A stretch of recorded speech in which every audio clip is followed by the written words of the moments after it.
Firstly, thank you to the GloFouling project team, John and colleagues, as well as the GloFouling project partners and the IMO for this invitation to present today.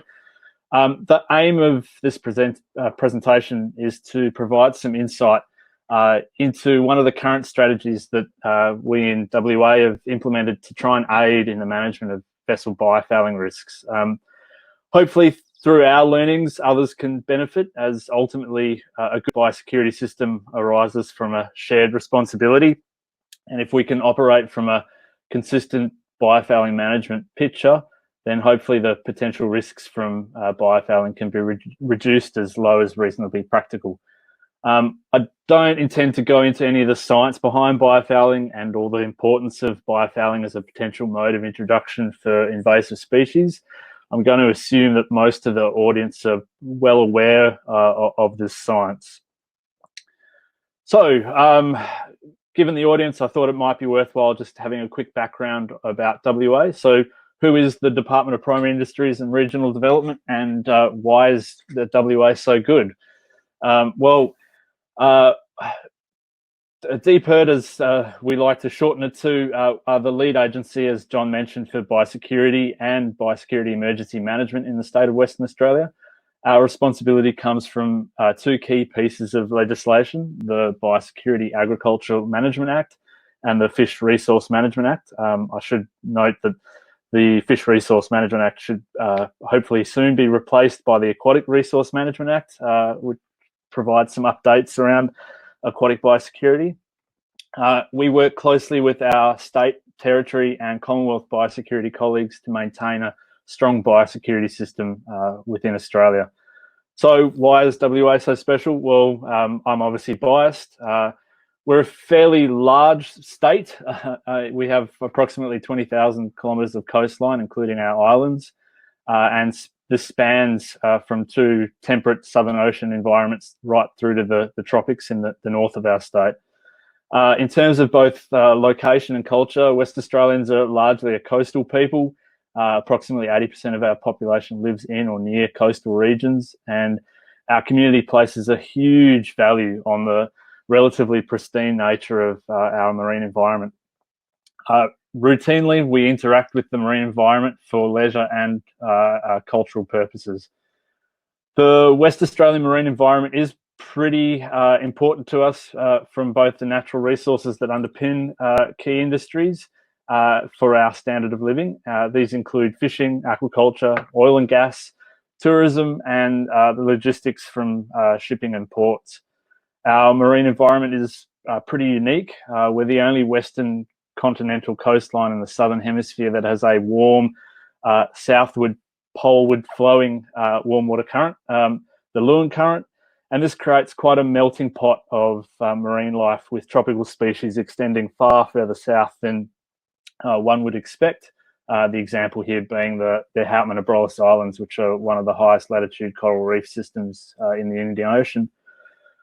Just as WA's population places a huge value on their marine environment for leisure and culture, our substantial resource and primary industry sectors, which drive our economy, also rely heavily on sea trade.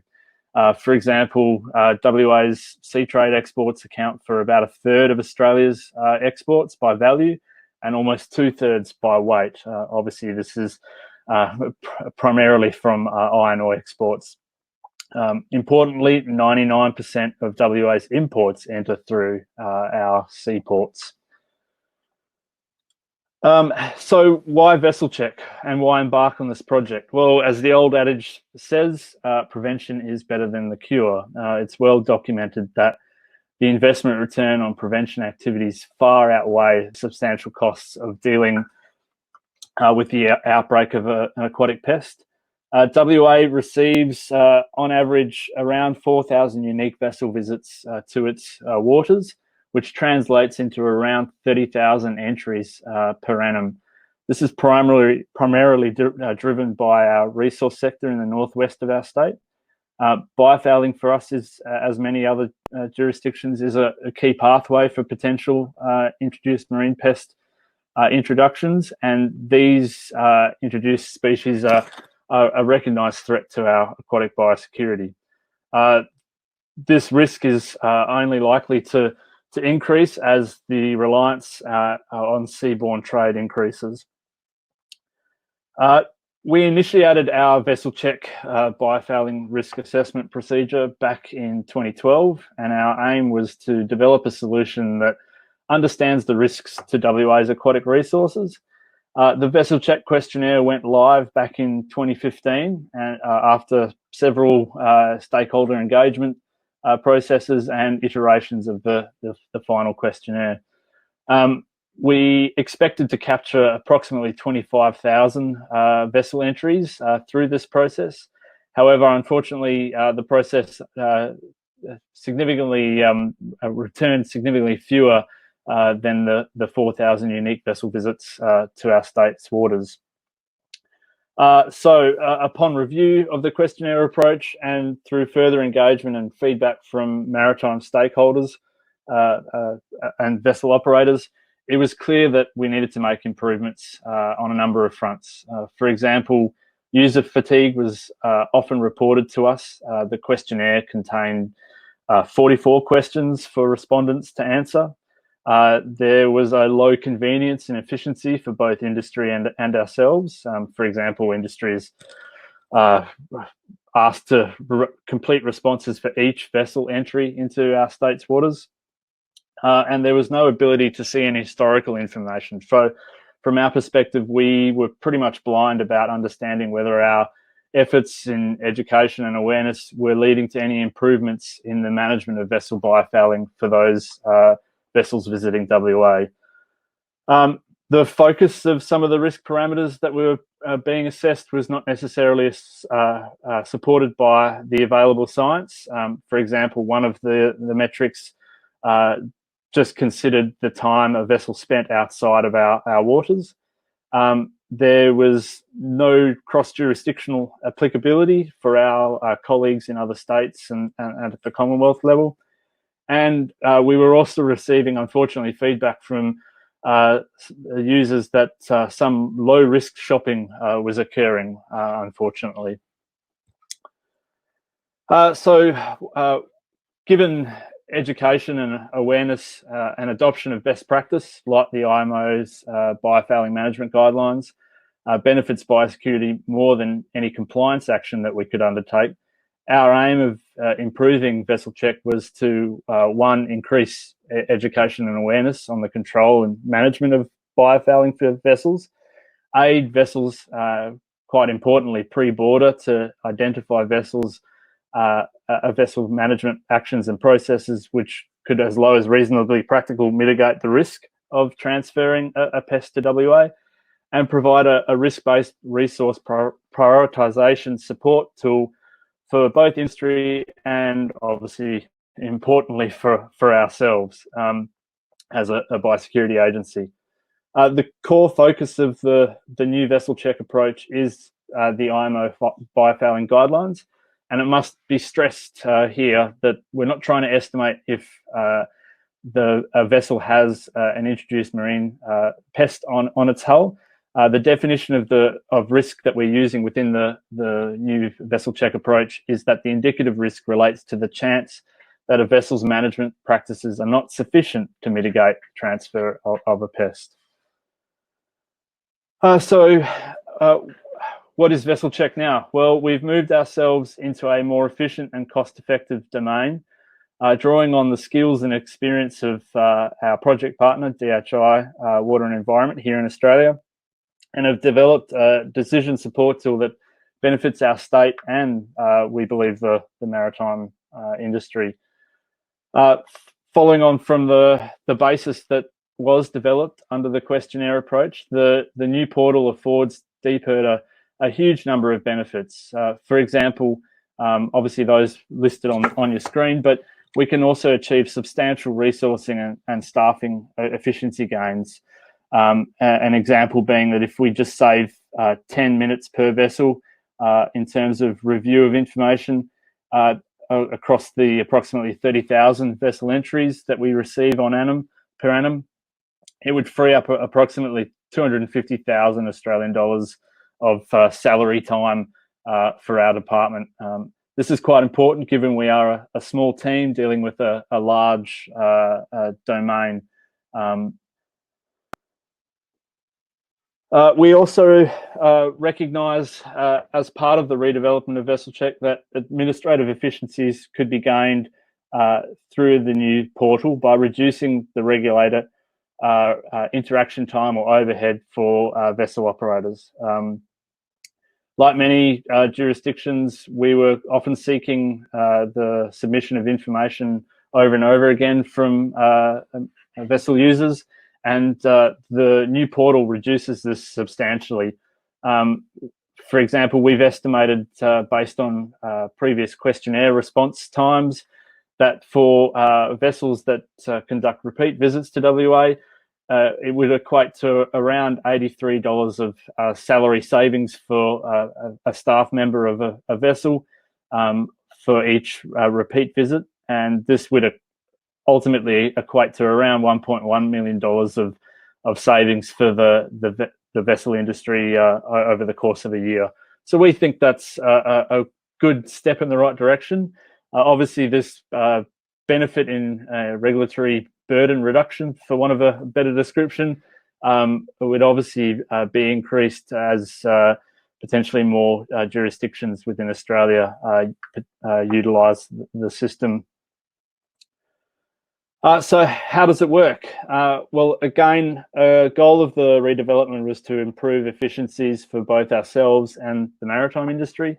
The portal has been designed to be scalable to meet our changing needs in the future, potentially, and also to be able to harvest data from external sources like the AIS data that we use within the portal, and provide information to external sources or integrate with existing systems, either internally or for vessel operators, should it be appropriate, obviously. The portal provides an indicative risk assessment for a vessel based on its indicated management practices to mitigate the transfer of an introduced or invasive aquatic species. It follows what's effectively considered the best practice set out by the IMO biofouling management guidelines. And in brief, the portal achieves this through the following approach. A vessel operator registers within the portal, which is free for vessel operators to register and use. Regulators like ourselves obviously pay for the running costs of the portal. The vessel operator creates a profile for a vessel, supplying the vessel's biofouling management information and providing any supporting or associated documentation.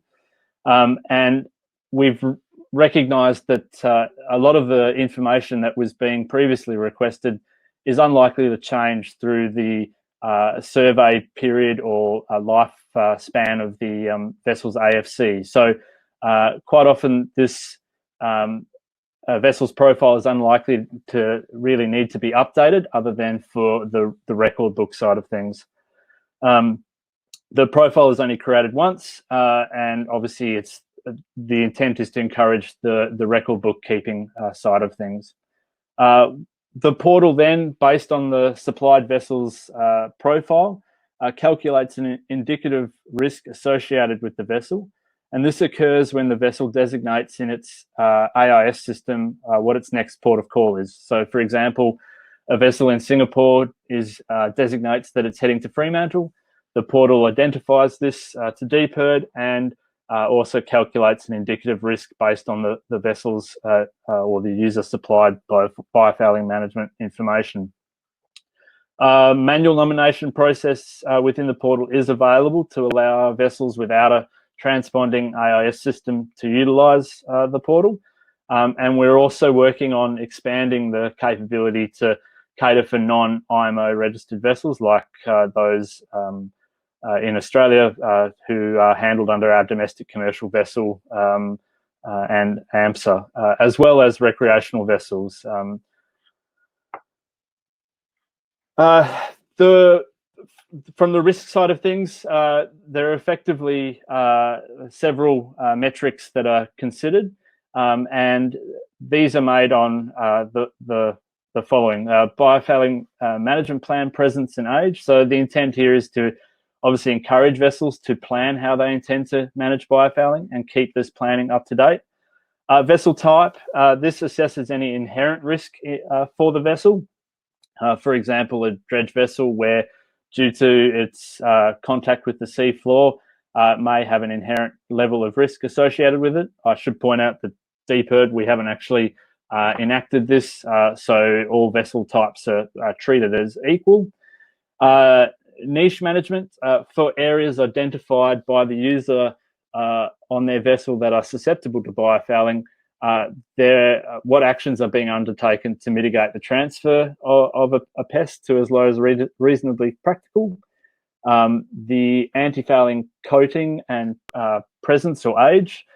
Does the vessel have an AFC, and is it at what phase in its expected working life is it? Hull husbandry, what recent actions has the vessel undertaken to understand or control its hull biofouling? For example, a dry dock or an in-water cleaning or an in-water inspection. Port duration, has the last port of call duration exceeded its typical long-term port stay duration? Environmental compatibility, how similar is the last port of call environment through its temperature and chlorophyll A conditions to that of the destination port? And then the last three, both the internal and external niche implementation, which consider of the planned management actions that were outlined by the user, are they being adhered to? So, for example, if the vessel had outlined that it planned to chemically treat its internal seawater systems every month, did this happen? And finally, the layup or inactivity periods for the vessel. So has the vessel been laid up or inactive for any extended periods of time? The overall risk assessment is simply the average of the above metrics. There's no interaction between the metrics or the likes.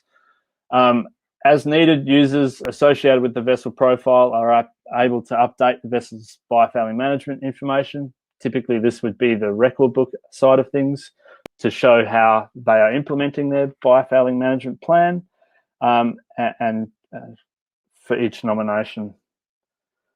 So I thought I'd quickly just jump and actually show you the live portal here. I apologize, I probably will flick through this quite quickly because I am running low on time. So effectively, the view that you are seeing here is what we see as a jurisdiction, showing the inbound vessels over the next 7 days across 20-odd ports in Western Australia.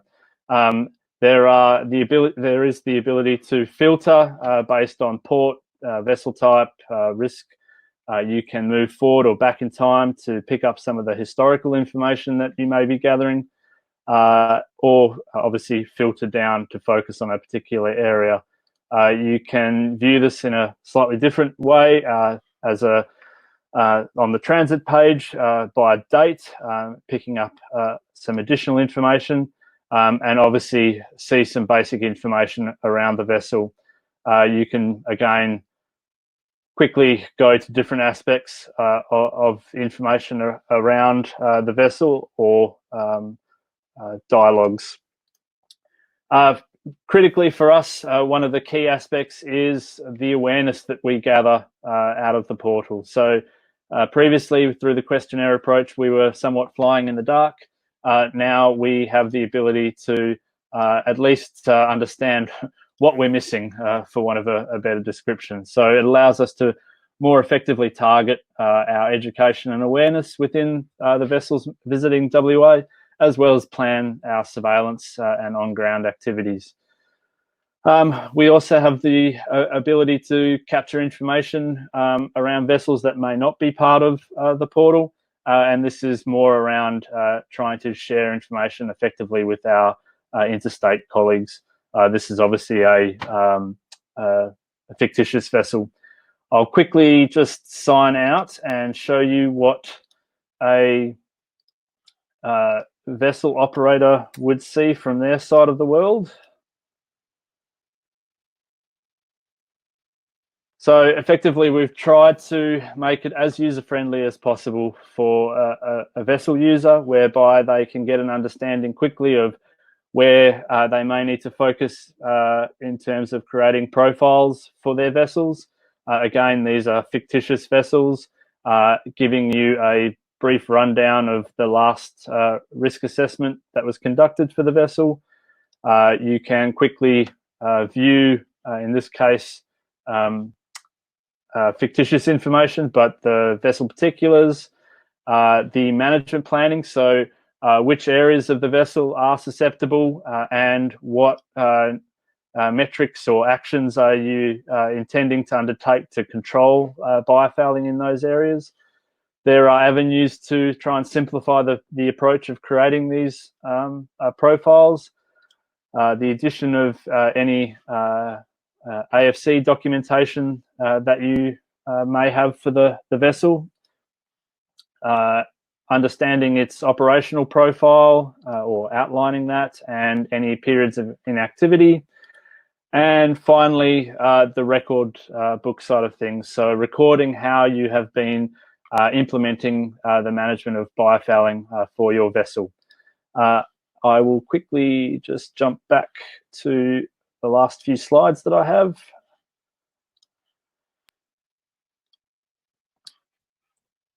So in summary, we've found that this new cloud-based approach is transforming our ability to effectively manage biofouling risks in WA. And we hope our efforts can be leveraged by others, for example, our interstate colleagues, for their own biosecurity needs, as biosecurity is obviously far bigger than the individual and is a shared responsibility, and many hands make light work. But the benefits are definitely not just one-sided. From a vessel operator's perspective, feedback that we've received from operators directly is that the portal is a vast improvement over the previous version. We've had direct input from vessel operators who have been paramount in the development for the portal and through contributing to the beta testing. And we're always looking forward to working more closely with vessel operators and other stakeholders to continually improve the portal. Finally, I just need to acknowledge a raft of people who have contributed to the development of this one solution. Both my colleagues in my immediate team, led by Justin McDonald, Con Stridham and his team at DHI, my colleagues in the other states and territories and Commonwealth biosecurity agencies, as well as importantly the operators who have provided significant feedback and input, and other providers into the portal's development. Yes, thank you. Sorry for going slightly over, but that's it. And again, thanks to the GloFouling team and project partners for this opportunity.